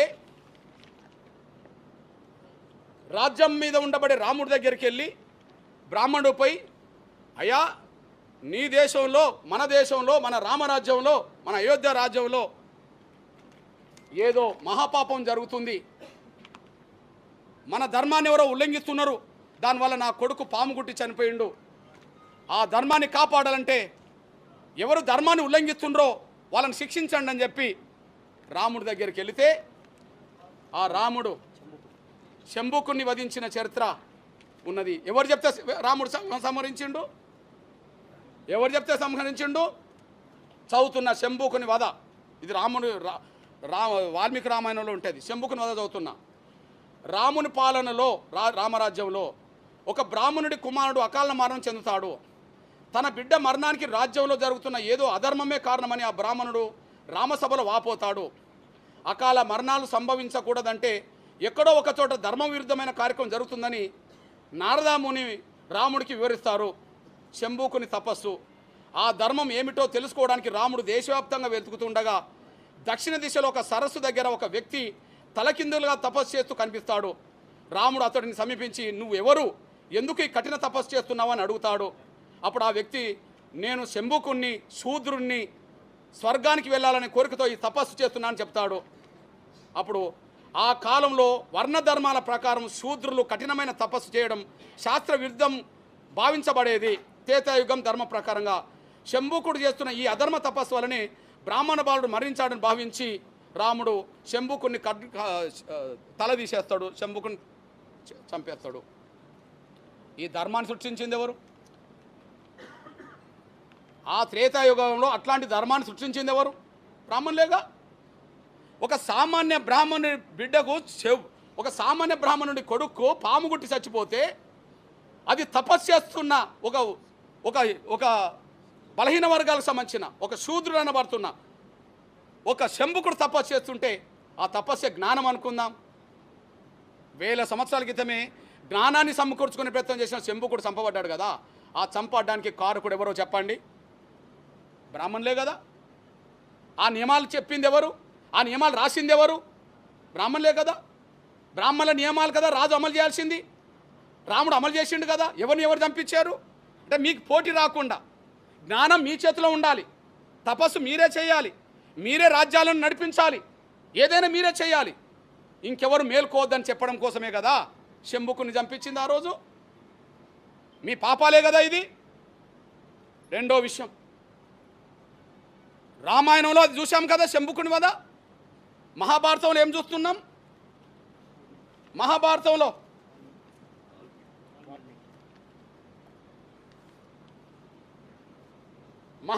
మనకు తెలుసు కదా ఏంటిది? విలువిద్య నేర్చుకున్నది ఎవరు? ఏకలవ్యుడు కదా. విలువిద్య నేర్చుకున్నది ఎవరు? ఏకలవ్యుడు. అడవిలో నేర్చుకుంటాడు కదా. ద్రోణాచార్యుడు అనే ఒక బ్రాహ్మణ గురువు దగ్గరికి వెళ్తే, నువ్వు ఒక ఆదివాసి, ఒక గిరిజనుడివి, నీకు నేను నేర్పనంటే ఆయన లేకపోయినా ఆయన నేర్చుకుంటాడు కదా. ఆ విలువిద్యలో అర్జునుడి కంటే మించిపోతాడని గమనించారు కదా. అర్జునుడి కంటే మించిపోతాడని గమనించిన తర్వాత అదే ద్రోణుడు పాండవులను నెంబడి పెట్టుకొని వచ్చి ఏకలవ్యుడి దగ్గరికి వస్తే ఏకలవ్యుడు గౌరవంతో ద్రోణాచార్యుడికి నమస్కారం పెడతాడు కదా. నువ్వు నమస్కారం పెడితే చాలదు, నువ్వు విలువిద్య ఎట్లా నేర్చుకున్నంటే నువ్వు లేకపోయినా నీ పేరుతో నేర్చుకున్నావు అని చెప్తాడు కదా. అయితే మరి గురువును నువ్వు గౌరవిస్తున్నావు కాబట్టి గురుదక్షిణ ఇవ్వాలి కదా అని అడుగుతాడు కదా. గురుదక్షిణ ఇవ్వడానికి ఏకలవ్యుడు సిద్ధపడతాడు కదా. ఆ సిద్ధపడ్డ సమయంలో ఏకలవ్యుడు అనే నా గిరిజన ఆయన బొటనవేలు ఇస్తాడు కదా. ఆ బొటనవేలు ఇవ్వడం అంటే విలుదూసి కొట్టడానికి అవకాశం లేకుండా చేస్తాడు కదా. అంటే ఒక ఆదివాసీ గిరిజన ఒక ఏకలవ్యుడైన ఎరకల ఆ విలువిద్యకారునికి విలువిద్య దూరం చేసింది ఎవరు? ఎవరికి పోటేస్తారని చెప్పి దూరం చేసిండ్రు. ఎవరు దూరం చేసిండు? ద్రోణాచార్యుడు కదా. ద్రోణాచార్యుడు ఎవరు? బ్రాహ్మణుడే కదా. ఆ స్టోరీ ఎట్లున్నది? ఆ స్టోరీ ఎట్లున్నది మీ దృష్టికి తీసుకొస్తున్నా నేను. అటవిక రాజైన దయచేసి చిన్నండి బ్రదర్, లేట్ అయిన పర్లే, మీకు అంశాలన్నీ మీ దృష్టికి తీసుకొస్తున్నా ప్లీజ్. ఏకలవ్య అటవిక రాజైన హిరణ్యధనుని కొడుకు ఏకలవ్యుడు. విలువిద్య పిపాసలో అతడు ఒక ద్రోణ దగ్గరికి వెళ్ళాడు, కానీ ద్రోణుడు తిరస్కరించాడు. ఏకలవ్యుడు ద్రోణుడి ప్రతిరూపం పెట్టుకొని విలువిద్య నేర్చుకుంటాడు. ఒకరోజు ఆ జాగిలాల మొఘలు సాధనలో ఉన్న ఏకలవ్యుని అటకం కలిగించాయి. అప్పుడు కొన్ని జాగిలాలు పాండవులతో ఎంబడిపోతున్న మొరుగుతే వాటిని బాణాలు ఇస్తుతాడు. అప్పుడు చూడండి, అందువల్ల ఏకలవ్యుడు తన కంటబడిన వేట కుక్క నుదుటి మీద 7 బాణాలతో ఏకకాలంలో నాటేశాడు. పెద్ద గాయం కాకుండా, ప్రాణహాని కాకుండా ఊరికే కుక్కను తరిమేసేలా నాటాయి అవి. చూడు ఎంత నేర్పరో. ఆ బాణాలకు భయపడిన కుక్క రాజకుమారుల చెంతకు వచ్చింది. అప్పుడు అక్కడుండబడే కౌరవ పాండవులందరూ కలిసి ఆయన దగ్గరికి వెళ్ళాడు. అర్జునుడు గురువును ఏకకాలంలో కలిసి, గురుదేవా, నన్ను మించే విలుకాడు లేకుండా చేస్తానని మీరు నాకు వాగ్దానం చేశారు, కానీ ఏకలవ్యుడు నన్ను మించిపోతున్నాడు, అతడు మీ శిష్యుడేనని కూడా చెప్పాడు. ఆయన మనసులో మాట బయటపెట్టాడు. వెంటనే ద్రోణాచార్యుడు అర్జునుడిని వెంట వేసుకొని ఏకలవ్యుడి దగ్గరికి వెళ్తాడు. ద్రోణుడి చూసి ఏకలవ్యుడు ఎంతగానో గౌరవించాడు. అనంతర సంభాషణలో ద్రోణుడు, నేను నీ గురువుని చెప్పుకోగానే సరిపోదు, తగిన గురుదక్షిణ ఇవ్వాలని అన్నాడు. ఏం అడిగినా ఇస్తానన్నాడు అతను. అప్పుడు నీ కుడిచేలు బొత్తనవేలు కోరాడు ద్రోణుడు. తక్షణమే కోసిచ్చాడు ఏకలవ్యుడు. అంతటితో అతడి పని అయిపోయింది, నశించిపోయింది విద్య. అప్పుడు అది గుర్తించిన అర్జునుడు గురుదేవుడికి వేణోలా నమస్కారం పెడతాడు అతను. ఇది చూడండి, రాముడి కాలంలో శంభూకుని చంపినప్పుడు ఆ శంభూకుని చనిపోయిన తర్వాత దేవదేవతలట రాముడి మీద పూలు చల్లుతాయట. దేవదేవతలు చూడండి, చూడవు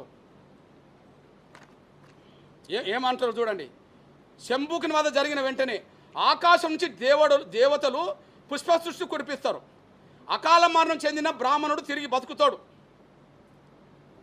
అంటే మమ్మల్ని చంపితే దేవుళ్ళు పూలు చల్లుతారు, మమ్మల్ని చంపితే మళ్ళీ చచ్చిపోయిన వాళ్ళు కూడా బతుకుతారు. ఇక్కడో మా విలువిద్యను దూరం చేస్తారు. రామాయణంలో శంభుకుని చంపించింది వీళ్ళే, మహాభారతంలో ఏకలవ్యుడి బొటనవేలును లాక్కున్నది వీళ్ళే. ఎక్కడ పోటీ లేకుండా చేశారు. ఇప్పుడుండబడే బ్రాహ్మణ సమాజానికి ఎవరు ఆదర్శమో చెప్పాలంటే మీకు ఆదర్శం కావాల్సింది రామానుజాచార్యులు. మీకు ఆదర్శం కావాల్సిన రామానుజాచార్యులు, ద్రోణాచార్యులు కాదు. మీకు ఆదర్శం కావాల్సింది రామానుజాచార్యులే కానీ ద్రోణాచార్యులు కాదు. రామానుజాచార్యులు బ్రాహ్మణుల దగ్గర ఏ విద్య ఉన్నదో, ఏ మంత్రాలు ఉన్నాయో, ఏ ఉపదేశాలు ఉన్నాయో వాటన్నిటినీ సమాజానికి పంచాల్సిందే అని చెప్పి అందరికీ సమాజం పంచే కాడ ఎవరున్నారు? రామానుజాచార్యులు ఉన్నారు. ఆ రామానుజాచార్యుల గురించి గొప్పగా ప్రధానమంత్రి గారు మాట్లాడుతాడు ఒక మాట, మన గౌరవ నరేంద్ర మోడీ గారు. సమాజంలో భేదాలు సృష్టించి మనుషులను వేరు చేసే ఏ మతాన్నైనా సాంప్రదాయాన్నైనా పరంపర అయినా సరే రామానుజులు వ్యతిరేకించేవారు. అటువంటి వ్యవస్థను ధ్వంసం చేయడానికి, మార్పు తేవడానికి తన శక్తిని మొత్తం దారపోశాడు. ఏ వ్యవస్థను? అసమానతలు సృష్టించే వ్యవస్థను ధ్వంసం చేయడానికి రామానుజాచార్యులు ముందుకొచ్చిండు అని చెప్పాడు. మనకు ఆదర్శం కావాల్సింది ఎవరు? బ్రాహ్మణ సమాజానికి ఆదర్శం కావాల్సింది ఎవరు? ఈయన బ్రాహ్మణుడే. కానీ ఏళ్ళ మీద లెక్క పెట్టే బ్రాహ్మణ పెద్దలోమో సమాజాన్ని అసమానత లేని వ్యవస్థను కోరుకున్నారు. కానీ 80% బ్రాహ్మణులు మాత్రం ఈ వ్యవస్థ ఇలా ఉండాలి, అందరు మా కాళ్ళ కూడా ఉండాలి అని చెప్పి వీళ్ళు కోరుకుంటున్నారు. మేము రామానుజాచార్యులను గౌరవిస్తాం, ద్రోణాచార్యులను వ్యతిరేకిస్తాం. మేము రామానుజాచార్యులను గౌరవిస్తాం, మేము ద్రోణాచార్యులను వ్యతిరేకిస్తాం. మీ దృష్టికి తీసుకొస్తున్నా, ఈ విషయంలో మా డాక్టర్ బాబాసాహెబ్ అంబేద్కర్ కూడా, బాబాసాహెబ్ అంబేద్కర్ ఆయన రాసిన దాంట్లో స్పష్టంగా ఉన్నది, హిందూ ధర్మంలో ఎవరైనా సమతా దిశలో గొప్ప కార్యక్రమాలు సక్రమంగా నిర్వర్తించారంటే వారు సంత రామానుజాచార్యులే అని చెప్పేశాడు. ప్రధానమంత్రి నరేంద్ర మోడీ గారు ఆయననే గుర్తు చేసిండు, మా డాక్టర్ బాబాసాహెబ్ అంబేద్కర్ ఆయనే గుర్తు చేశాడు. అంటే మా అంబేద్కర్ ఎవరిని గౌరవించిండు? సమతా సమాజాన్ని కోరుకునే బ్రాహ్మణులను గౌరవించాడు. నరేంద్ర మోడీ గారు ఎవరు గౌరవించిండు? వివక్షత లేని సమాజాన్ని కోరుకునే బ్రాహ్మణులను గౌరవించాడు. మేము ఎవరిని కోరుకుంటాం? రామానుజాచార్యులను మేము కోరుకుంటాం, ద్రోణాచార్యులను వెంటబడతాం. రామానుజాచార్యులను మేము కోరుకుంటాం, గౌరవిస్తాం. ద్రోణాచార్య వారసులను వెంటబడతాం.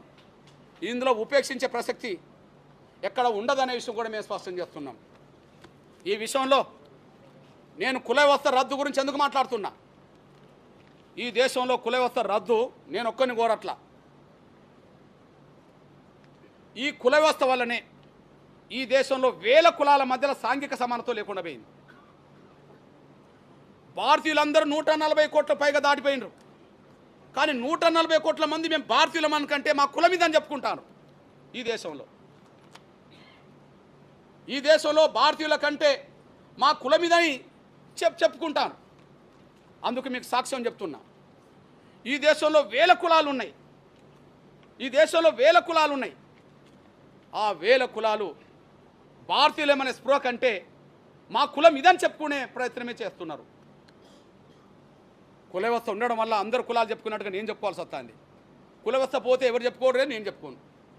కుల వ్యవస్థ తీసేయాలంటున్నాం. ఎందుకు? కుల వ్యవస్థ ఉండాలని కోరుకునే వాళ్ళలో అగ్రగణ్యులు బ్రాహ్మణులే.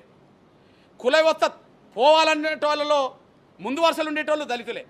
ఎందుకంటే కుల వ్యవస్థలో అగ్రకుల హోదా పొందుతున్నది, గౌరవాన్ని పొందుతున్నది, అవకాశాలు పొందుతున్నది బ్రాహ్మణులు. ఈ కుల వ్యవస్థలో అత్యంత అవమానాలు పడ్డది, పశువుల కంటే హీనంగా చూడబడ్డది దళితులు. కాబట్టి కుల వ్యవస్థ నిర్మూలం కావాలి, కుల వ్యవస్థ రద్దు కావాలని కోరుకునే కాడ దళితులుగా మేము ముందు వరుసలు నిలబడతాం. మా అంబేద్కర్ కోరుకున్నది అదే, మేము కోరుకుంటున్నది అదే. మా అంబేద్కర్ మాటల్ని లెక్క చేయలేదు కాబట్టి ఆయన మతం మార్చుకోవాల్సి వచ్చేసింది. హిందూ మతం నుంచి బౌద్ధ మతంలో చేరాల్సి వచ్చింది. ఒక స్టేట్మెంట్ వినిపిస్తా మా అంబేద్కర్ జీవిత చరిత్రలో. ఆ స్టేట్మెంట్ చదువుతాను చూడండి. హిందూ సమాజానికి నైతిక విలువలతో నిమిత్తం లేదు. ఈ మతానికి మనధర్మ సిద్ధాంతమే పునాది. మనధర్మ సిద్ధాంతం కులతత్వాన్ని, అనైక్యతను, వర్గ వైషమ్యాలను బాహటంగా పోషిస్తున్నది. హిందూ మతంలోని వర్ణ సిద్ధాంతాన్ని రూపుమాల్పితేనే దానికి భవిష్యత్తు ఉంటుంది.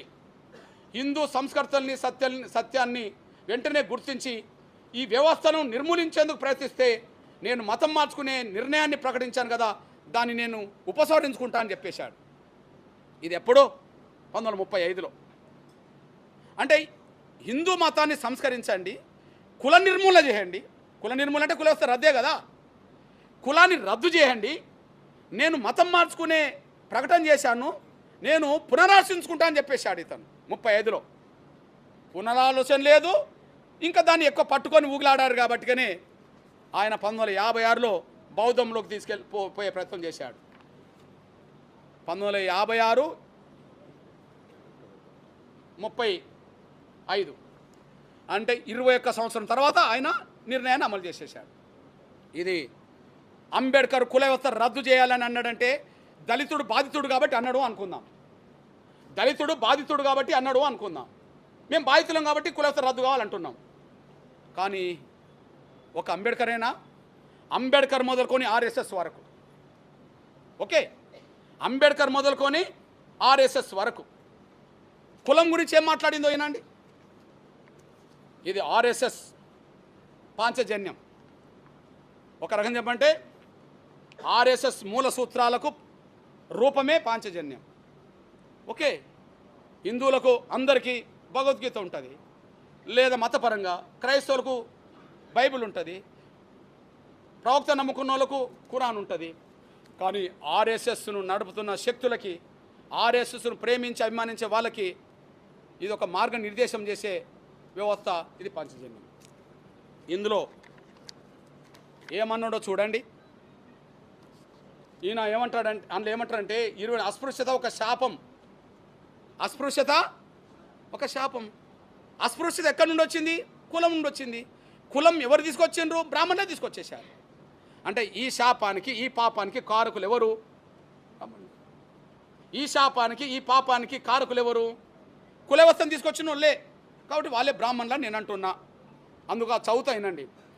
అస్పృశ్యత మన ధర్మంలో ఒక భాగమని, దానిని అతిక్రమించడమే ఒక తప్పని సర్వసామాన్య ప్రజానీకంలో ఉండే నమ్మకమే ఈ అస్పృశ్యత అనే జాడ్యానికి మూల కారణం. అంటే అస్పృశ్యత పాటించడమే ధర్మమాట. అట్లా నమ్మడము ఇది జరుగుతున్నది, అది తప్పు అని చెప్తున్నారు అని చెప్పి లాస్ట్కి ఏమంటాడు? అస్పృశ్యత వల్ల పీడిస్తున్న ఈ కలంకాన్ని రూపుమాపేందుకు శాయశక్తిలో మనం శ్రమించాలి అని చెప్తాడు. ఈ కలంకం మాత్రం అలాగే ఉండిపోవద్దని చెప్తాడు. కలంకం ఉండిపోయిందని చెప్తాడు. కలంకం ఉండిపోవాలని చెప్పిండా? అదే సమయంలో మీ అన్నగా 3వ సంఘ సంచాలకులు మీరు చూడండి, సామాజిక సమరస సాధన. నేను అంబేద్కర్ నుంచి ఆర్ఎస్ఎస్ వరకు చెప్తున్నా. అంబేద్కర్ నుంచి ఆర్ఎస్ఎస్ వరకు చెప్తున్నా. ఇప్పుడు ఆర్ఎస్ఎస్ మూల సిద్ధాంత గ్రంథంలో 3వ వ్యక్తి బాబాసాహెబ్ దేవరస్. ఈయన గొప్పగా ఏం మాట్లాడతాడో ఒకసారి వినిపిస్తా చూడండి. ఈ విషయంలో తప్పంతా విదేశీయులదని చెప్పి మనం మన బాధ్యత నుండి తప్పించుకోలేము. ఈ విషయంలో తప్పంతా చెప్తాడు చూడండి. మన పతనానికి క్రైస్తవులను ముస్లింలో నిందించి మన బాధ్యత లేదని తప్పుకోలేము. మన తప్పిదాల నుంచి కూడా ఒకసారి పునరాలోచన చేయాలి అని స్పష్టంగా చెప్పేవారు.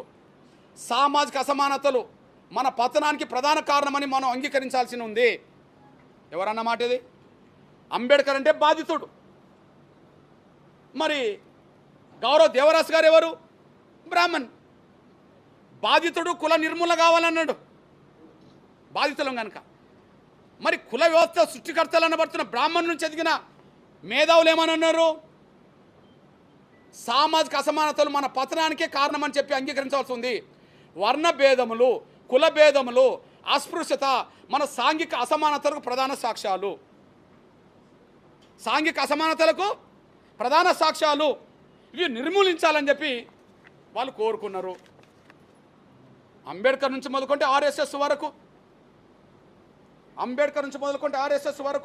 పంచజన్యం. అంబేద్కర్ మొదలుకొని ఆర్ఎస్ఎస్ వరకు కోరుకున్న దాంట్లో ఎవరెవరు ఈ నిర్మూల కావాలని కోరుకున్నారు చూడండి, పెట్టినోళ్ళు కాకుండా. అస్పృశ్యత అనే జాడ్యానికి మూల కారణం మతపరమైన ఇట్టి వికృత భావం. ఏ భావం? మతపరమైన. ఏ మతం ఇంక వాళ్ళే చెప్పాలి. మతపరమైన ఈ వికృత భావం ఉన్నందునే అనేక శతాబ్దాలుగా ఎందరో మతాచార్యులు, సంఘ సంస్కర్తలు నిరంతరంగా కృషి చేస్తున్నప్పటికీ వినాశనకరమైన ఈ దురాచారం నేటికి కూడా ప్రజల మనసును పట్టుకొని పీడిస్తున్నది. వినాశనకరమైన ఈ దురాచారం అని అన్నాడు, పట్టుకొని పీడిస్తుంది అన్నాడు. గురునానక్, రామానుజాచార్యులు, బసవేశ్వరుడు, శంకరదేవుడు, స్వామి దయానందులు, నారాయణ గురు, గాంధీజీ, వీర సావర్కర్ మొదలైన వారెందరో హిందూ సమాజాన్ని పట్టి పీడిస్తున్న ఈ కలంకాన్ని మాపేందుకు శాయశక్తిలో శ్రమించారు. కానీ ఈ కలంకం మాత్రం అలాగే ఉండిపోయింది అని అన్నారు. ఉండిపోయిందని తొలగించుకోవాలనా వద్దా? ఉండిపోయిందని తొలగించుకోవాలనా వద్దా? తొలగించుకోవాలి కదా. తొలగించుకోవాలంటే ఇప్పుడు ఏం చేయాలి? ఈ దేశ కుల వ్యవస్థకు కారకులు ఎవరు? బ్రాహ్మణ సమాజమే. బ్రాహ్మణ సమాజంలో కొంతమంది పెద్దలు కూడా ఈ కుల వ్యవస్థ వల్లనే ఈ అసమానతలను చెప్పేశారు. మిగిలిన బ్రాహ్మణ సమాజం ఏం చేయాలా? ఈ కుల వ్యవస్థ రద్దు కోసం ముందుకు రావాలి. ఈ కులవత రద్దు కోసం ముందుకు రావాలి. అదే సమయంలో కేంద్ర ప్రభుత్వం కూడా ఆలోచించాలి, రాష్ట్రపతి కూడా ఆలోచించాలి.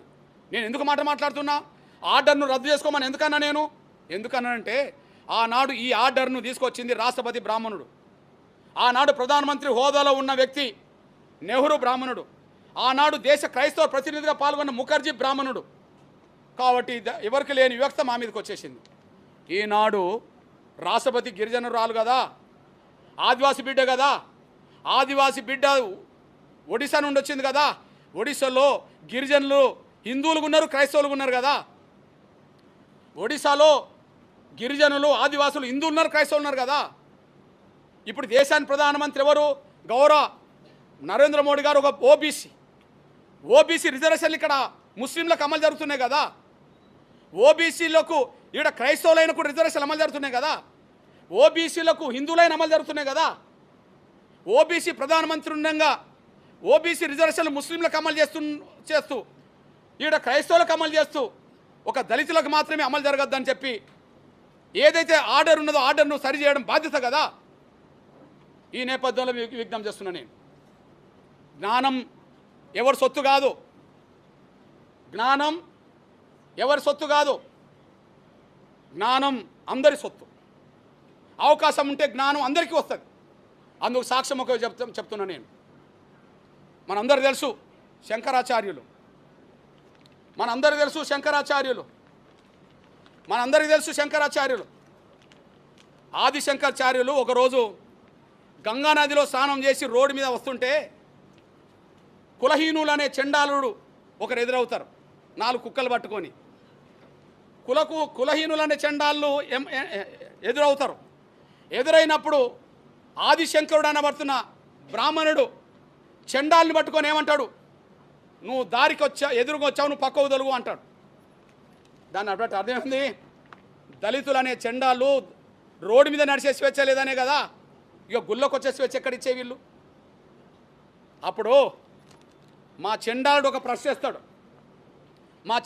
ప్రశ్నిస్తాడు, ఎవరిని? శంకర్నే ప్రశ్నిస్తాడు. సంఘటన వారణాసిలోని గంగానది నుండి తిరిగి వస్తుండగా శంకరుడు 4 కుక్కలతో నడుస్తున్న ఒక చండాలను కలిశాడు. అభ్యర్థన సాంప్రదాయ ఆచార పవిత్రను పాటిస్తూ శంకరుడు చండాలతో నువ్వు తొలగిపో అంటాడు. ఎదురుగొస్తున్నాడు కదా, నువ్వు తొలగిపో అంటాడు. అప్పుడు చండాలుడు ఆదిశంకరుని ఏమంటాడో చూడండి. గంభీరమైన ప్రశ్న. చండాలుడు ఏమంటాడంటే ఇలా అడిగాడు శంకరుణ్ణి, నీవు శరీరం కదలాన్ని కోరుకుంటున్నావా లేక నా ఆత్మ కదలాన్ని కోరుకుంటున్నావా అన్నాడు. నువ్వు నా శరీరం కదలాన్ని కోరుకుంటున్నావా నా ఆత్మ కదలాన్ని కోరుకుంటున్నావా ఒక ప్రశ్న వేశాడు. రెండోది, నువ్వు గంగా నదిలోంచి వస్తున్నావు కదా, ఆ గంగా నది జలాల్లో సూర్య ప్రతిబింబానికి చండాలుడి కుటీరం పక్కన ఉండబడే మా కుటీరం పక్కన ఉండే ప్రవహించే నీటిలోని సూర్య ప్రతిబింబానికి ఏమైనా తేడా ఉన్నదా అని అడిగాడు. అంటే గంగా నదిలో సూర్యబింబం ఉంటుంది, మా ఇంటి పక్క కూడా నీటిలో సూర్యబింబం ఉంటుంది, ఏమైనా తేడా గమనించావా అని అంటాడు. అంటే అప్పుడు జ్ఞానోదయం ఎవరికైంది?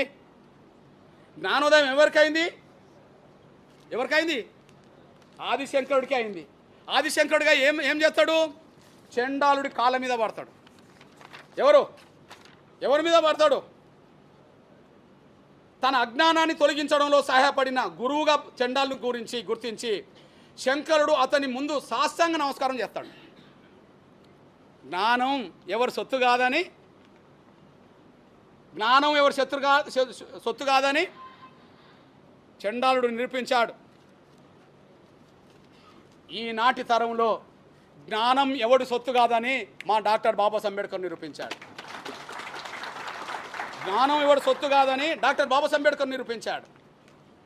ఇవాళ కొన్ని వేల సంవత్సరాలుగా విద్యకు దూరమైన వర్గాల నుంచే విద్యను అపోసవను పట్టుకొని దాన్ని అందిపుచ్చుకొని ప్రపంచంలో అగ్రగణ్యుడైన మేధావిగా ఎదిగి ఇవాళ ప్రపంచంలో ఐక్యరాజ్య సమితి నాలెడ్జ్ డేగా ప్రపంచ దేశాలకు పిలుపునిచ్చిందంటే జ్ఞానం ఎవరి సొత్తు కాదని, అవకాశం వస్తే అందరికంటే ఎక్కువ జ్ఞానాన్ని సంపాదించుకునే శక్తి మాకున్నదని చెప్పి మా అంబేద్కర్ నిరూపించాడు. ఆదిశంకరుడికి పాఠం నేర్పింది దళితులే, భారత రాజ్యాంగాన్ని రాసింది దళితుడే. జ్ఞానం మీ సొత్తేం కాదు, జ్ఞానం మా సొత్తు. జ్ఞానం మీ సొత్తేం కాదు, జ్ఞానం మా సొత్తు. ఈ విషయంలో మీ అన్నగా చెప్తున్నా, కుల వ్యవస్థ రద్దు చేయకపోతే ప్రమాదం దేశానికి. బ్రాహ్మణులకు వస్తుందా రాదా పక్కకు పెట్టండి, దేశానికి ప్రమాదం వస్తుంది. ఎందుకంటే ఒకనాడు మన మౌర్యుల కాలంలో, ఒకనాడు అశోకుడి కాలంలో అఖండ భారత్లో జీవించిన వాళ్ళం మనం. ఎక్కడ జీవించిన వాళ్ళం? అఖండ భారత్లో జీవించిన వాళ్ళం. మీ సోదరుడిగా ఇది అఖండ భారత్ మ్యాప్, ఇది అఖండ భారత్ మ్యాప్ విషయం. ఓకే, ఆ తర్వాత అఖండ భారత్ పోయింది, బ్రిటిష్ ఇండియా దాకా వచ్చింది. ఆ బ్రిటిష్ ఇండియా కూడా పోయింది, ఉన్న ఇండియా ఇప్పుడు మిగిలింది. అఖండ భారత్కు ఉన్నప్పుడు మన భారత వైశాల్యం ఎంత, ఇప్పుడు ఉండబడి ఇండియా మ్యాప్ వైశాల్యం ఎంత? అఖండ భారత్లో ఉన్నప్పుడు మన భారత రాజకీయ వైశాల్యం ఎంత, ఇప్పుడు ఉండబడి మన ఇండియా వైశాల్యం ఎంత? ఒక్కసారి వైశాల్యం గురించి చెప్తా చూడండి. 20వ శతాబ్దపు లోపు, ప్రారంభం లోపు మన రాజకీయ భారత్, అఖండ భారత్ 76,56,000 చదరపు కిలోమీటర్లు. పాత్రికేయ మిత్రులారా, ఇది మన అఖండ భారత్కు సంబంధించిన ఉంటుంది చూడండి, ఇది మన అఖండ భారత్కు సంబంధించిన విషయం కదా. అఖండ భారత్ మొత్తం భౌగోళిక వైశాల్యం, రాజకీయ వైశాల్యం, రాజకీయ అధికారం 76,56,000 చదరపు కిలోమీటర్ పరిధిలో ఉండే. కానీ ఇప్పుడు మన ఇండియా వైశాల్యం ఎంత దూరం వచ్చింది, ఎంత తగ్గిపోయిందంటే 31,59,450 చదరపు కిలోమీటర్లు. సగానికంటే తగ్గిపోయింది, సగానికంటే తగ్గిపోయింది. బహుశా ప్రపంచం మొత్తం మీద ఎక్కువ వైశాల్యాన్ని కోల్పోయింది ఎవరన్నా ఉంటే, ప్రపంచం మొత్తం మీద ఎక్కువ భూ వైశాల్యాన్ని, రాజకీయ అధికారాన్ని కోల్పోయింది ఎవరంటే మనమే. దీనికి కారణం ఎవరు? దీనికి కారణం ఎవరు ఆలోచించండి, దీనికి కారణం ఎవరో ఆలోచించండి. ఇది అఖండ భారత్ మ్యాపు, ఇది బ్రిటిష్ ఇండియా మ్యాపు, ఇది ప్రస్తుత ఇండియా మ్యాపు. దాదాపు ఎంత కోల్పోయినామో మీ దృష్టికి తీసుకొస్తున్నాను. నేను మళ్ళీ అంటున్నా, ఈ దేశ కుల వ్యవస్థలో అసమానతల వల్లనే మనం నష్టపోతూ కోల్పోతూ వచ్చేసాం. కానీ ఇప్పటికైనా కుల వ్యవస్థను రద్దు చేసుకోకపోతే ఈ నష్టం మన కళ్ళ ముందు రేపు జరుగుతుంది, ఎల్లుండి జరుగుతుంది. కానీ మరో 100 ఏళ్లకు ఇప్పుడుండే భారత్ కూడా ఉండే అవకాశం లేదేమని చెప్పి అనుమానం ఉన్నది, భయం కూడా ఉన్నది. నేను ఉండాలని కోరుకుంటున్నా. ఇది కాపాడుకుంటూ మళ్ళీ అఖండ భారత్ వైపు వెళ్ళాలంటే సైద్ధాంతికంగా మనం బలోపేతం కావాలి. సమాజంలో అసమానత లేకుండా మనం చూసుకోవాలి. భారత ప్రజలందరూ ఒకతాటి అని పెట్టి నిలబెట్టుకోవాలి. అది దేశ కుల వ్యవస్థ వల్లనే అది రద్దు కావడం వల్లనే అది వస్తుంది. ఈ దేశ కుల వ్యవస్థ ఉండడం వల్లనే మనం నష్టపోయినాం. ఆ విషయం గుర్తు చేస్తున్నా నేను. అందుకు సాక్ష్యం మిల్లు లేటెస్ట్ చెప్తున్నా నేను. ఇప్పుడు మన భారతదేశానికి జాతిపిత అంటే ఎవరు గుర్తుకొస్తారు? గాంధీ. పాకిస్తాన్ జాతిపిత అంటే ఎవరు గుర్తుకొస్తారు? ఎవరు? మన గుంటూరులో కూడా ఉన్నది Jinnah tower. Okay, Gandhi tower పాకిస్తాన్లో ఉన్నదో లేదో తెలియదు, కానీ జిన్నా టవర్ మాత్రం గుంటూరులోనే ఉన్నది. ఓకే, నేను ఒక విషయం చెప్తున్నా సోదరులారా, ఈ దేశంలో కుల వ్యవస్థ లేకపోతే పాకిస్తాన్ లేదు. ఈ దేశంలో కుల వ్యవస్థ లేకపోతే మత మార్పిడిలు ఎక్కువ అయ్యేది కాదు. కుల వ్యవస్థ, దాని రూపంగా వచ్చిన అసమానతలు, దాని రూపంగా వచ్చిన అస్పృశ్యత మత మార్పిడులకు ఎక్కువ దారితీసింది. మన లోపాన్ని సరి చేసుకోవాలా, మన లోపాన్ని సరి చేసుకోవాలి. అందుకో సాక్ష్యం చెప్తున్నా చూడండి. పాకిస్తాన్ జాతిపిత ఎవరు? మహమ్మద్ అలీ. అరే మహమ్మద్ అలీ ఎప్పుడు ముస్లిం అయిండు? మహమ్మద్ అలీ ఎప్పుడు ముస్లిం అయిండు? మీ సోదరుడు చెప్తున్నా, మహమ్మద్ అలీ కుటుంబ వారసత్వం చరిత్ర ఉన్నది. మహమ్మద్ అలీ జిన్నా పూర్వీకుల చరిత్ర, జిల్లా పూర్వీకుల చరిత్ర చాలామందికి తెలియని ఆసక్తికరమైన విషయం. ఆయన మూలాలు హిందూ ధర్మంలో ఉన్నాయి. ఆయన ఎవరిక్కడ? భారతీయుడే. హిందూ ధర్మంలో అంటే జిన్నా ఎవరు? భారతీయుడే. భారతీయుడే కానీ ఆయన ముస్లిం కాదు. భారతీయుడే కానీ ఆయన ముస్లిం కాదు. ఎట్లా ముస్లింలు ఏంటంటే వివక్షత వల్లనే ముస్లిం అయ్యిండు. సాక్ష్యం చెప్తున్నా చూడండి. కుటుంబ నేపథ్యం, జిన్నా తాతగారు పూంజాబాయి తక్కర్. వీరు గుజరాత్లోని కాతియావార్ ప్రాంతానికి చెందిన లోహానా అనే హిందూ వ్యాపార కులానికి చెందినవారు, హిందూ వ్యాపార కులానికి చెందినవారు మత మార్పిడి ఎందుకు జరిగిందో చెప్తున్నాడు. జిన్నా తండ్రి జిన్నాబాయి పుంజ చేపల వ్యాపారం చేసేవారు. ఏ వ్యాపారం? చేపల వ్యాపారం చేసేవారు. అయితే లోహన కులస్తులు శాకాహారులు కావడంతో ఈ బ్యాచ్ పెట్టింది, మళ్ళీ అది కూడా ఏది బ్రాహ్మణ బ్యాచ్ పెట్టింది, ఎవరు శాకాహారులు ఎట్లుండాలని చెప్పి. లోహన కులస్తులు శాకాహారులు కావడంతో చేపల వ్యాపారం చేస్తున్నందుకు వారిని కులం నుండి బహిష్కరించారు. అసలు కులం నుండి బహిష్కరించే సాంప్రదాయం ఎక్కడదా? ఈ ప్రపంచం లెక్కలేంది ఇక్కడ కులం ఉండడం వల్లనే. కులం నుంచి ఎవరిని బహిష్కరించారు? వాళ్ళ తండ్రిని బహిష్కరించారు. ఆయన ఏం చేసిండు? దీంతో మనస్తాపం చెందిన ఆయన కుటుంబం ఇస్లాం మతంలోకి, షియా విభాగంలోకి, శాఖలోకి మారింది. జిన్నా అనేది వారి తండ్రి పేరు, జిన్నా నుండి వచ్చింది. గుజరాత్లో జిన్నా అంటే చిన్నవాడు లేదా బక్కపలసిన వారు. వీళ్ళు ఎక్కడికి వెళ్ళాడంటే అతను పాకిస్తాన్లో ఉండబడే కరాచీకి వెళ్ళారు. ఎక్కడికి వెళ్ళారు?